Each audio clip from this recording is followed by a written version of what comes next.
Hello there, Ray here, and behind me is a drone farm that we made on stream. Now this drone farm isn't your typical one. We went ahead and tried to see how many drowns we can get with a single player. So this one is a mega drown farm. It actually produces quite a bit of loot per hour, considering that drowns are pretty rare in spawning. So this drown farm uses a similar concept as my simple drown farm, where we have the drowns being attracted to a villager, which is surrounded around by nether portals, and then the drowns will try to get close to him and end up getting put into the nether portals, taken over to nether where we can collect them up and then kill them with our looting sword. That way we can get a higher chance of getting tridents as well as the other loots that they carry with them.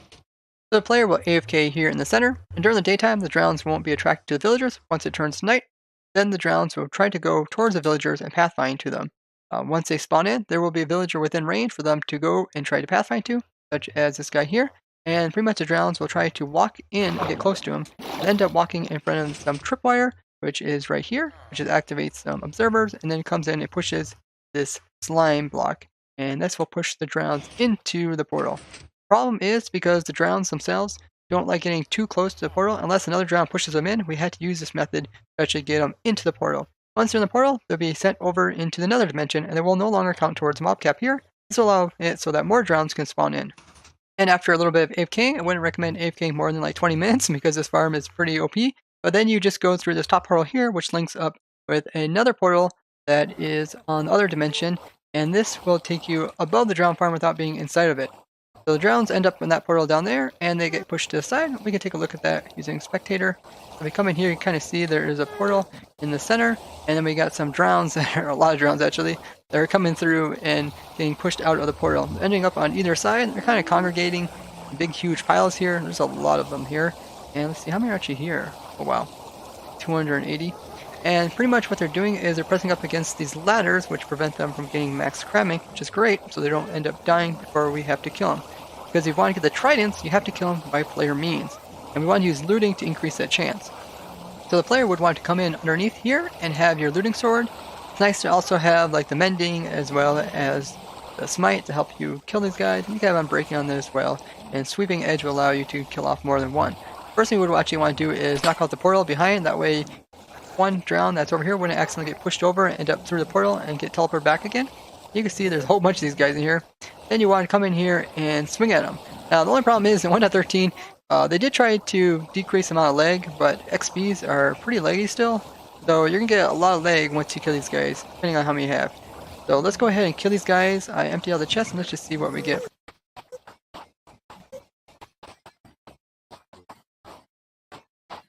So I killed all the drowns and I picked up all the XPs.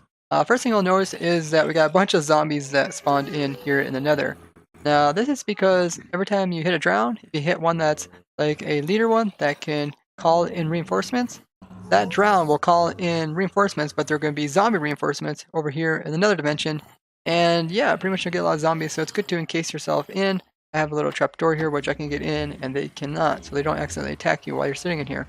Now let's go ahead and look at the loot we got from here. We got some loot in here, but we mostly got some hoppers. I'll pick up most of it and take it down in here. You can kind of see the amount of loot that we get in here. I also got some in my inventory. I'll just throw in there. Now I did do some testing and I killed, I did a 20-minute test, 10 minutes worth of daytime, 10 minutes worth of night, and this is about how much loot I got out of it. So in those 20 minutes, it produced 1,000 drowns, and this is all the loot from those guys using looting 3.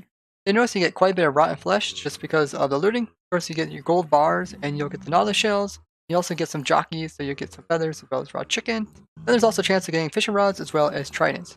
Now, the Wikipedia says that every drown has a 2% chance of holding a fishing rod and a 15% chance of holding a trident. But 0x looked into the code, and it looks like maybe the chance of getting trident is actually lower. So I figure say that there is about 6% chance that a drown will have a trident on its hand. And then there is a 11.5% chance that you will actually get that trident from them. This means that if you kill any drown, the chance of it actually dropping a trident would be around 0.8%, which is quite low. So with rare loot such as fishing rods and tridents, even if you kill like 1,000 of them, you could get more tridents than normally would expect, or you can get less, such as I did in this case. So now I'm going to explain a little bit more about the farm and kind of the nitty-gritty stuff and how it all works. And we did all the extensive testing to figure out how this all works during our Twitch streams, which we stream at 9 p.m. Eastern Time, and I would love it if you guys would come join. You can learn more about it in the link down in the description. So first off, during our testing we discovered that mobs will spawn excessively more in 1.13.1 than they will in 1.12. And we're using this similar to like our dolphin farm. I'll link that video down in the description where we put the dolphins at the very bottom of the world, and we were able to get some insane rates just by making a dolphin farm at the very bottom of the world. And we're using that same concept to have the drowns spawn at the very bottom of the world as well. So we're way down here at like the bottom of your bedrock level in the overworld. And this way we can get the drowns to spawn more quickly, because pretty much in 1.13 the game does is it checks the area in which it has to spawn the mobs and looks for every single block, and pretty much the blocks that are the lowest allows it so that the game doesn't have to spawn anything above it.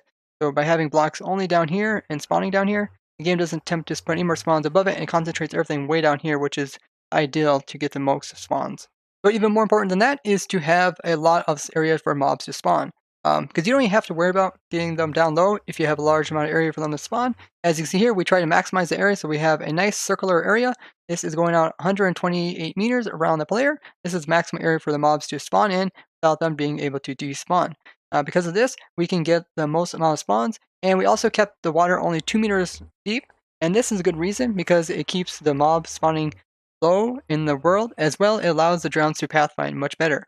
As we've seen in our previous drown farm, the drowns just don't pathfind that well when they are in multiple layers of water. But by only having 2 meters of water and having some blocks underneath it, they very easily are able to find the villagers and pathfind to them. So in the daytime, you can see the drowns don't move around that much. They're not attracted to the villagers. But once we set it to night, you'll see that we're able to get the drowns to pathfind towards the nearest villager. And the way we got them laid out is so that the villagers are all within 32 meters of any spawning space. So if a drown spawns, they will be able to look 32 meters in a square, so pretty much a 64 by 64 area around them, and they'll find a villager, and they'll be able to get attracted towards them. So you can see these guys are pathfinding towards this villager here. And the way we got these different modules laid out so that there is less than that much room between each of them, that way they're always able to find an area. Obviously, there's in a circle, so kind of over there in the corner, we might not be able to get the drowns to immediately find a villager. I just didn't think it's worth it to make another module, but you can see how the modules are laid out on the circle, and pretty much allows them to easily get to one that's nearby and go into the portals. So with a big area like this, we're able to reach the mob cap just by using drowns, and that is up to 70 of them. And as you can see, just ones that are around the area that I can actually see, we're up to 50, and there's probably some more over there which I can't see. So we're really just limited by the time it takes them to get to the portals over here. Drowns are able to spawn in any biome that has some water in it, so like the oceans as well as the rivers. Now, in the rivers, they have a lot higher chance of spawning than in the ocean, but in a lot of cases, it's a lot easier to find ocean than it is to find rivers. Now, in this scenario here, I tested it with rivers as well as ocean, and rivers do produce a lot more than in the ocean variation. I want to know exactly how much difference there was between an ocean and a river. We didn't know it was more. We didn't know how much. So I asked ZeroX, one of the Protect members, to look into the code, and he found out that in the chance of oceans, there is a 1 in 40 chance that the drown will spawn. Now, if it's a river biome, then it is a 1 in 15 chance. This means the rivers are more than double the chances of drowns spawning in. But then again, it really comes down to the mob cap, because once you hit the mob cap, there's no more drowns going to spawn either way. Now, I also did check the code to see where they spawn within the biome. This did confirm what we tested, where the drowns will not be able to spawn above the ocean, but he found out that they will only spawn 5 meters below the ocean, so in which case you need to go a little bit lower than just the sea level to get them. But for in a river biome, they don't have any limit on how high they go, so they can spawn way above rivers biomes as well as way below them. Now, the biggest downside to this farm is the amount of lag that's produced every time entity goes through the nether. Now, you can see this with the F3 screen, as every time those huge spikes go through, that's the FPS going down. And pretty much when you see a drown going through a portal, it's going to create one of these spikes, and that just means the game is trying to look for where to put that drown once it goes through the portal. So if they would ever fix the way that portals operate, so that they don't create so much lag when trying to find a place where to put the drown, then it would probably be a lot better to have a farm like this where you have them go through portals. It does work pretty good. You still can get around from like 15 TPS up to like 19 TPS with this type of farm, but it's kind of annoying to see it keep lagging like this. Now, we have been talking to Rock, one of the Minecraft developers, and he may try to go after this and try to fix it so that it's not so laggy, but you never know how it is. They have so much stuff to do on their plate. It might be something that they put off for a later date. Another problem that occurs with this farm, I'm not sure if it's from 1.13 or just mobs going through the portal, but it seems that after a while you'll run out of memory. There might be a memory leakage going on, and pretty much this will hit 100%, and when that happens, it will freeze the game as it tries to make up more room, and then you'll just have to leave the game and then join again to bring it back down again.